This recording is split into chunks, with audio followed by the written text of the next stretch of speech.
the next one that I have, this one is too short anyway, too short. But you can imagine, this is only 9 electrons. What if you have 70 electrons? Then your electron configuration becomes very long. So it would be nice to shorten them. Here's potassium with 19 electrons. And even with 19 electrons, it starts to be kind of obnoxious, right? Now,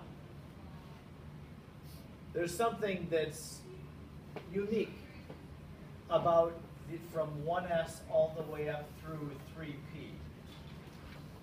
Where does 3p get us to?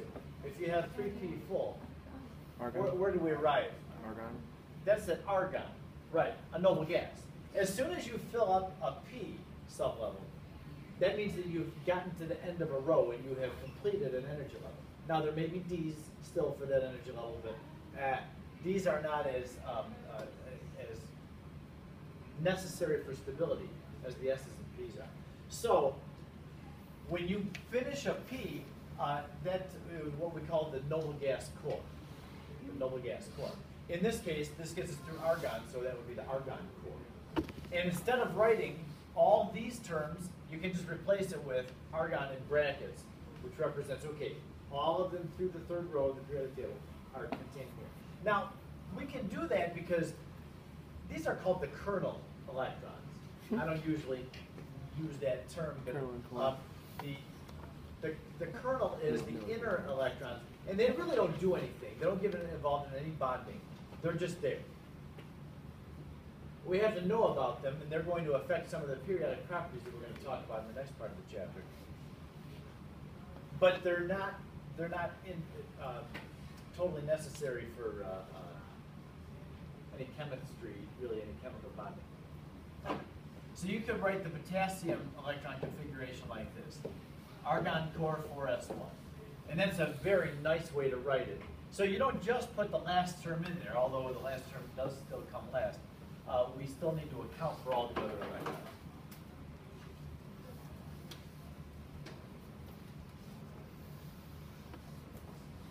Yeah, well, when you get to the end of a P sublevel, those are where the noble gases are, at the end of the P's. And so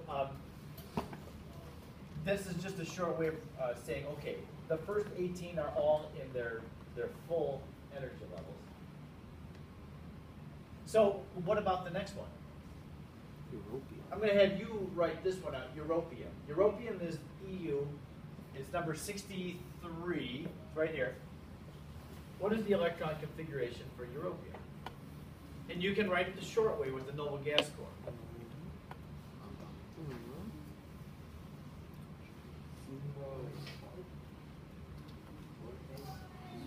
What's the matter, Justin? You out to lunch? 5s or 6s. What? Exciting. Yeah. Remember those days? Maybe with one By the way, Mr. Moore, I know it's kind of hush now, but like Han was from Germany. No, it wasn't. Just to clarify. Actually, he was from Karlsruhe. All right. Hunt from Germany? He was from Karlsruhe. Was he German? Yeah. We're trying to hash it out. Is that what you were laughing at? Yeah. It was German. No, he's joking. German He's joking. terrorist. Winston, you better quiet down before you get crushed. We're in Romania. Yeah, for Eastern Europe. something. 4F. Okay, yeah, europium. Yeah. What noble gas core do we use? For this Xenon. noble gas comes before europium. That would be xenon. So you put Xe, and that just means the first 54 electrons are all in their full energy levels and sublevels. So then we just continue from there. We start the 6th row with 6s2. Yes? Yes. And then what's next? 4F6. I think it's 7. Wait, really? Hold on. I'm counting wrong then. Starting with LA, 1, 2, 3, 4, 5, 6, 7. Yeah. Now, if you're using the periodic table that that I had handed out, the ones we always use in here, you may have had 6, because they have LA actually, number 57, up there next to barium in the main part. I will tell you, and I hope this is true, the people at the College Board have told us that they really just want you to know the first 4 rows and their electron configuration.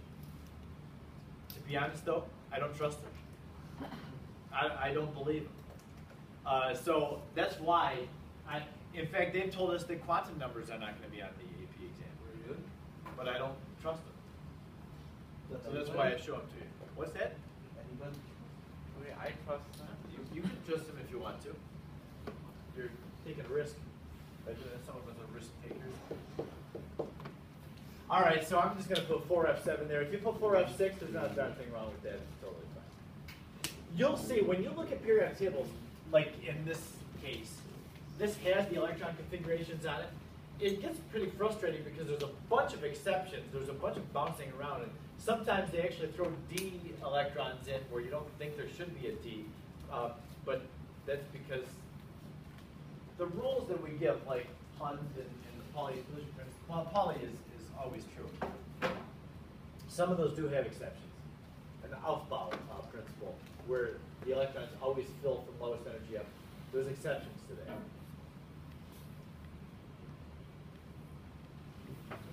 Yes?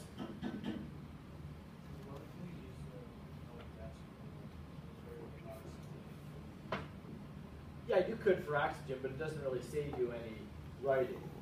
Because rather than putting 1s2, you'd put helium in brackets. And then 2s2, 2p4. Right, yep. I would use it starting at the 3rd row. Because before the 3rd row, you're not really saving any writing. No. So how did they prove something like Pauli's exclusion principle? Seems like How would they prove it? I don't know how they prove it. Because that would have been only a theoretical principle. Calculating the energy based on the Schrodinger equation. But how do you prove it? I don't know that you do. Do you need proof, Ralph? yeah, it really helps people remember. Yeah. There probably is some method using the actual mathematics of the Schrodinger model that allows you to know that no 2 electrons can have the same 4 quantum numbers. Take physical chemistry and that'll take care of you.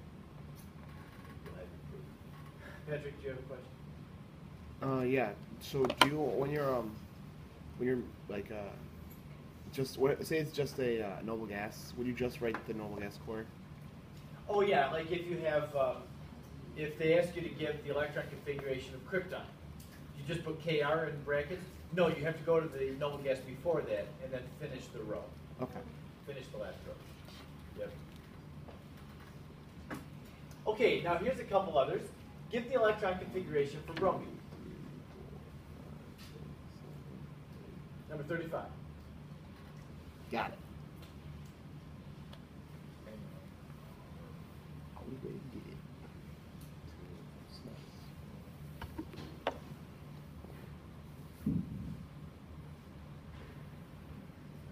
That was the answers right there. See that? Those are the answers. No, maybe get them. No. It's difficult to do this.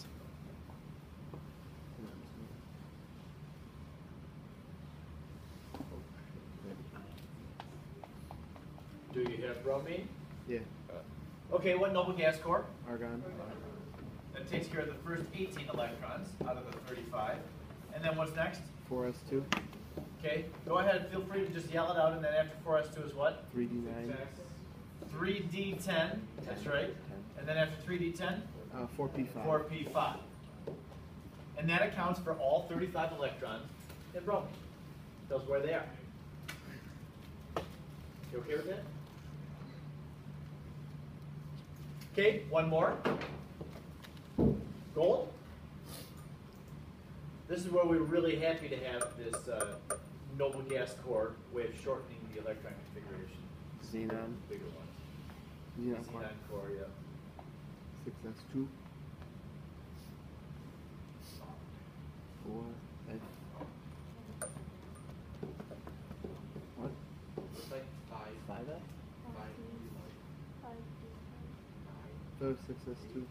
And F 4F. You should go through all the F's first and then do this. Yeah, so you have to go 4F 14? Yeah. What, do you count the LA? 4F 14. Do you And count then, the LA in the F or in the... yeah, you count. There should be 14 electrons in 4F and 5F. But when you count these, there are 15. Why? One of these really belongs up there. And I would say that LU, at the very end of the 4F, this is number 15. That belongs up there at the beginning of 5D. In fact, when you look at the configuration of LU, 6s2, 4f14, 5d1. LU really belongs right there. Yep. So you've got from LA over to YB, there's our 4f14, and then 5d1, 9. lutetium, 2, 3, 4, 5, 6, 7, 8, 9. 9. So it would be 5d9. So Xenon core, 6s2, 4f14, 5d9. Ready to have a quiz at 1 hour? Yep. What would you rather do on the quiz? Gang. Hershey's Kisses? Gang. That'd be quite enjoyable. Oh, you'd rather do math? Yeah, I see what No, I like this. Yeah, this is you're saying. Okay. That was good. What about when we have ions? Ooh. We need to account for the electrons and ions as well. What would be the electron configuration of the sulfide ion? You just tried like parentheses argon. No? Brackets. They're like the same electron configuration. Yeah, but when you have a noble gas, you need to go to the element before it. It's not that bad. So Doesn't write the neon. whole thing out.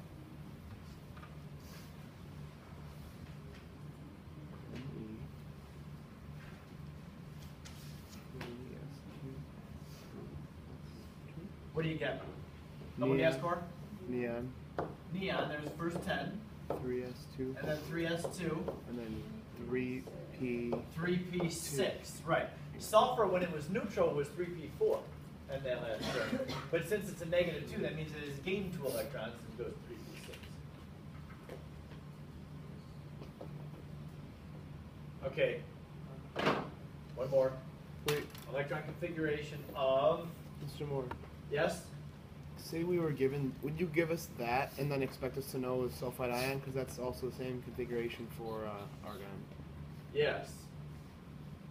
Would you That's fine. Would you let it? Would you give us like a? Would you give this like that to us on the quiz? I might say sulfide ion. Okay. You'd have to know what the charge of Okay. the ion was.